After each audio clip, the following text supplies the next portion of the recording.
Hello, Roy Mithril here once again, and it's time for the talky bit on the last two stages I just played. So, let's get right to it with 71st place, Kazcake's Rush City.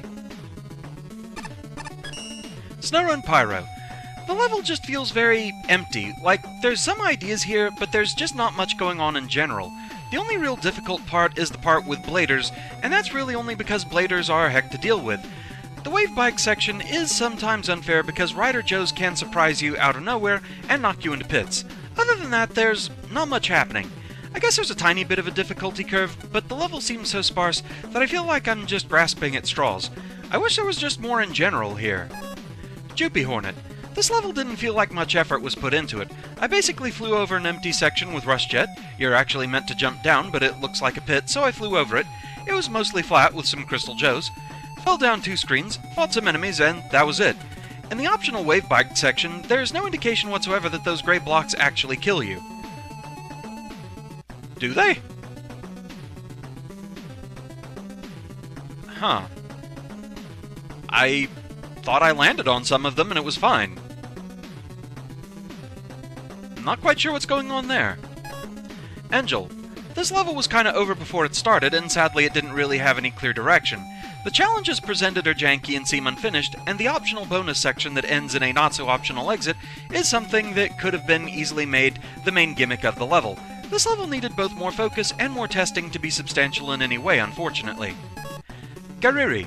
It could have been better. The level design is pretty bad with all the enemies being extremely unpredictable, one jump being overly precise, and the wave bike section being highly unfair with ridiculous enemy placement. Also, the visuals are pretty bad.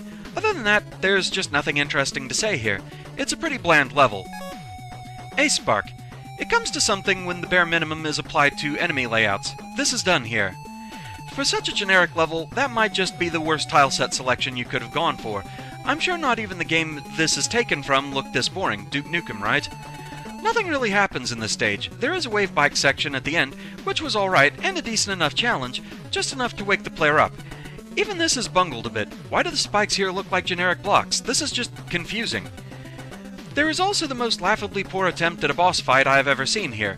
Worst enemy type to select for your endgame considering there were actual bosses in the dev kit, and even much better mid-bosses. I really think you should have just made the wave bike segment the actual endgame and not tried to make it optional, because now players will have to go through your stage twice just to pick up both elements, with nothing changing in between. Yeah, no, this was fairly poor and very dull.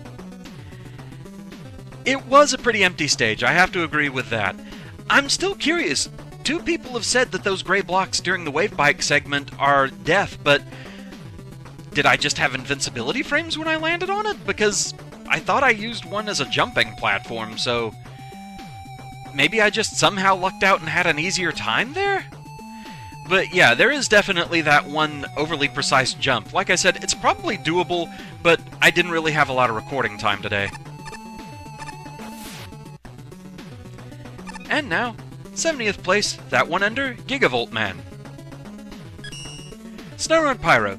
This level is designed extremely bizarrely. It goes all over the place with what it actually wants to use in the level. The only things that seem to stay consistent are the Sheepman and Electman blocks. I don't think there is more than 2 of any enemy in the whole level. Spawners don't count. Some of the enemy placement honestly baffles me. There's a crazy cannon near the beginning that you can just snipe from afar with no danger. There are literally shield attackers that just are out of reach and just hit a wall you'll never get to and turn around and despawn. The list goes on. Really, the only threatening enemy challenge was the one with the Sniper Joe and the Docrons that just felt more unfair and dumb than actually challenging. There's some okay challenges with the Sheepman platforms, but the setups are far from interesting. It's just a really confusing and weird level overall. It also reeks of lack of testing because there's a Mega Man 10 Crusher that crashes the game somehow right after you encounter it, and I had to move it myself to make the level beatable. Wow. Okay, Snowrun Pyro, if you're watching, I'm interested. I'd like more details on that, because that sort of thing just kind of fascinates me, how something so innocuous can outright crash the game. Jupy Hornet. I don't know, man. This level is just so broken. The biggest example is the checkpoint in the Snaky room.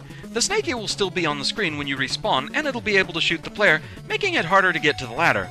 The whole level really felt like it was tested with the weapons, as a lot of rooms were hard to get through without using super arrow or wire adapter to get to certain areas. Angel. This stage confuses me the longer I stay in it, to be honest. The theme of using the disappearing blocks is hinted at, but they often take a back seat to random enemy encounters, often with an amount of enemies too large to be healthy in any capacity. There's a part at the start of the level where it looks like going left is the way to go, but it only leads to a wall, rendering all enemies in that room useless. The final corridor is completely empty, leading me to believe it was left unfinished. There's a broken ladder near the end of the stage, and the boss room expects the player to read the message before Voltman is defeated, but any sane player will take care of the boss first. Well, I guess we know what that says about me. This level is all over the place, and I didn't find it to be all that enjoyable, sorry. Gariri. I just don't see anything that could potentially be interesting in this stage. The concept in general is pretty flawed, as it's just a generic level painted in a Lekman stage.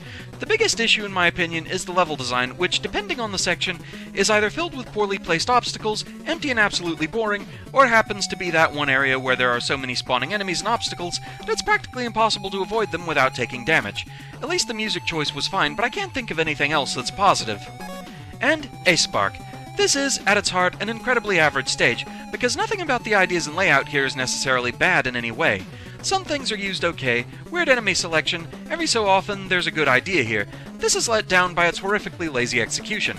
So you're taking an already average stage and making it worse. Was there any playtesting? I came across a ton of errors that even a first playthrough the stage would catch.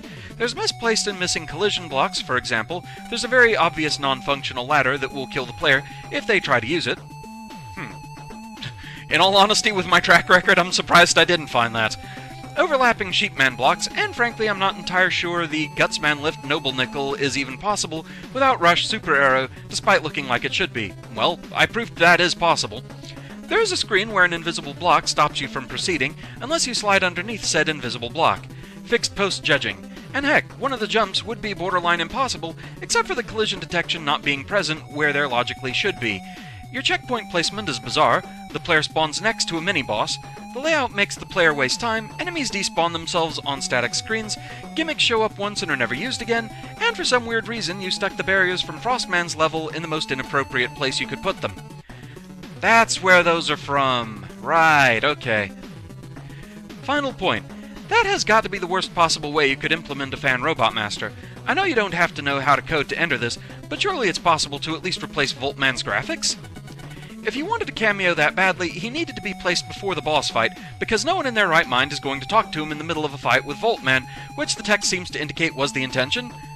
Again, we know what that says about me, and I'm not going to argue it. This isn't the worst level ever, but it might very well be the laziest. Put a bit more effort in.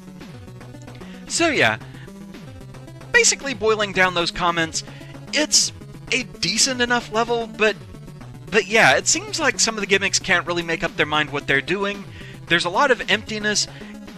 It's very either-or. There's emptiness or there's enemy spam. That one room, indeed, with the Sniper Joe and the skulls on wheels, yeah, that room did feel a bit spammy, especially with the garbage blocks constantly falling down and the electric traps. That room was a bit busy, but yeah, I mean, I've definitely played stages in this contest that I would consider worse. It was kind of average-ish at best, I would say. Not bad, but definitely could be better. But yeah, I can definitely agree the music choice sounded really nice. Was that another Rush Jet song or something? It sounded like the Game Boy version, but with better instrumentation. And yeah, I find it funny, the two judges commented on only an insane person would talk to Gigavolt in the middle of the fight, and well, we saw what I did. We saw what I did. Anyway, with that, thank you very much for watching. I hope you're enjoying the series so far, and I shall see you again next time. Until then, fare thee well.